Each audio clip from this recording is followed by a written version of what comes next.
Hello. This video today is going to be about pharmaceutical companies and doctors' insurance and stuff like that ever since Obamacare. Real quick story about my sister.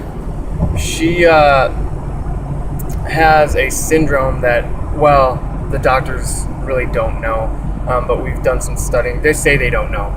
But we've done some studying and looked some stuff up, and it resembles MS. A lot of pain goes with it, breathing, and really, it is an actual syndrome. It's called Ehlers-Danlos syndrome. All the doctors are acting like they don't even know what it is. But there was one doctor who kind of gave his opinion, and ever since then we have studied it, looked it up, and she has all the symptoms of it. It can affect the left ventricle, I believe, of the heart. Has to do with nerve endings and stuff like that, so that's where the pain comes in. And stretchy skin, waiststand, and before Obamacare, before everything that's been going on in the world for the last, 8 years, more than that, but ever since Obama came in and changed the laws for that, it is known, and I've been told by several people who have heart conditions and stuff like that, that their doctors have actually told them, we're not even supposed to really treat you.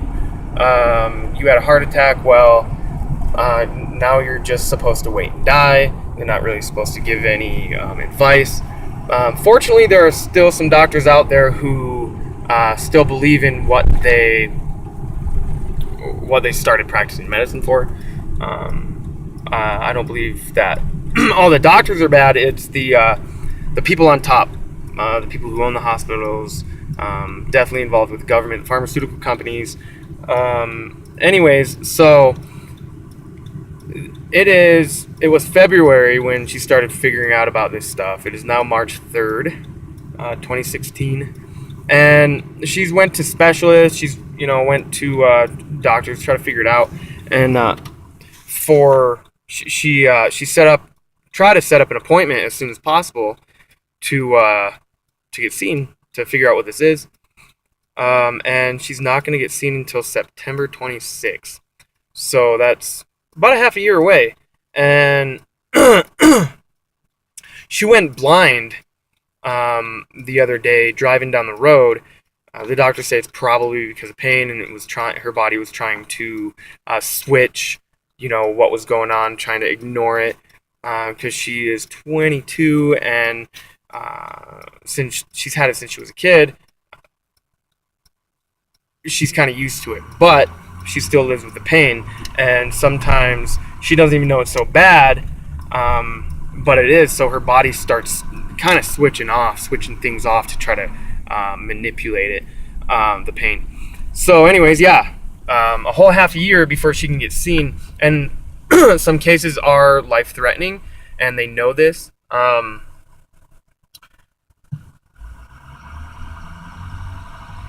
The pharmaceutical company, where that comes in, everything that the doctors give you can kill you. The opiates that people use are definitely does help pain, but it is also a form of getting people addicted to it so that the pharmaceutical companies can make money.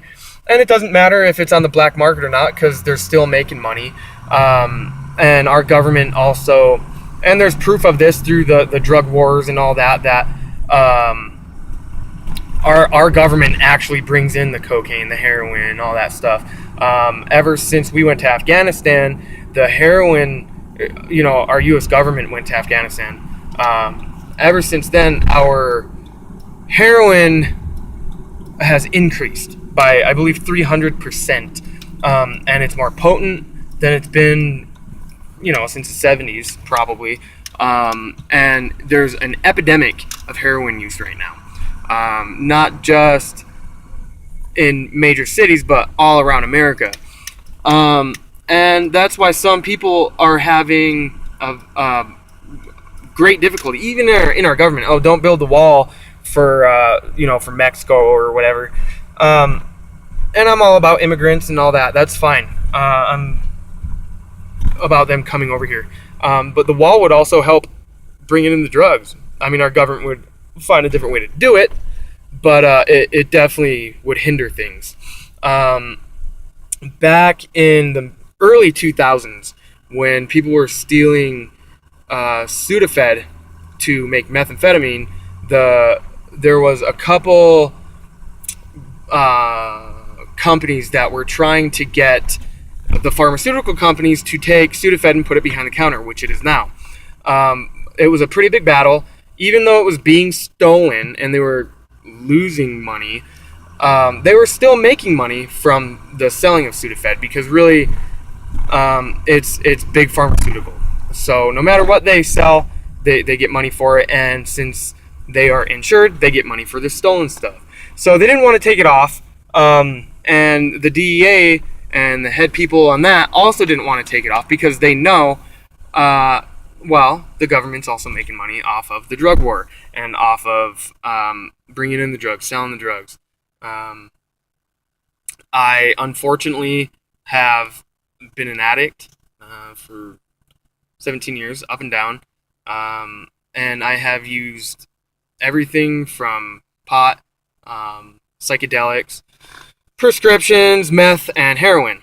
And I can tell you, back in the day when everybody was stealing the Sudafed, the methamphetamine was rampant.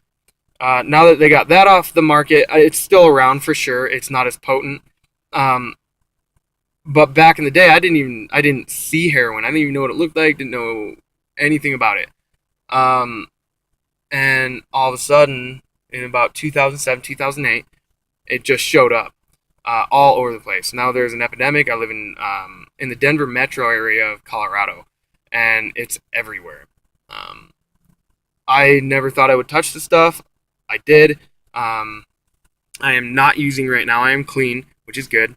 I plan to stay clean, and I want to just put out the message of really what's going on.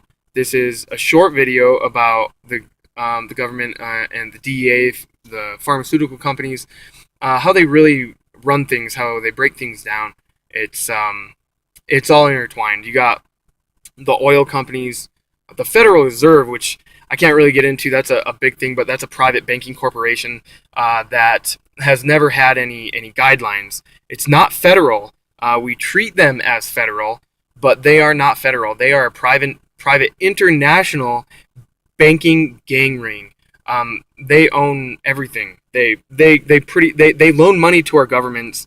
I said I wasn't going to get into this, but they loan money to our governments, and then in turn we're in debt to them.